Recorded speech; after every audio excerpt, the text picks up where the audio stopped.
I used to say this all the time that communication is the gap. If you knew how to communicate effectively, your relationships and your dating experiences would go a lot better. To add to that, I think pride is the underlining issue that ruins most people's relationships and dating experiences. There's always like a red herring up top, but if you get deeper, that root problem is pride. It's pride with a mask on. And I made a list. So we're going to see all the masks of pride. You ready? All right, bear with me. Refusing to apologize, needing to be right, defensiveness, shutting down or ignoring your partner, talking at instead of with, invalidating your partner's feelings, holding grudges, making it about me instead of us, siding with the problem. Don't make it you and the problem against your partner. It's supposed to be you and your partner against the problem. Competing instead of cooperating, refusing to compromise. That's a big one. Needing to always have the upper hand, needing to always have the last word.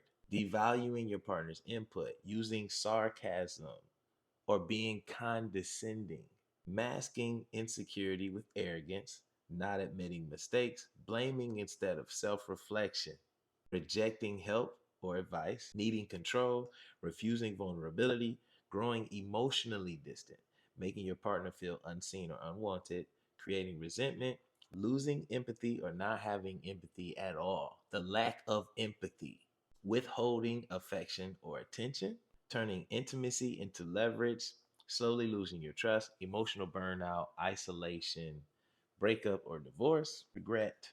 I remember in sales, they would always say that the first objection is not the true objection, and you have to go deeper. And the only way to get to the root cause is by asking questions.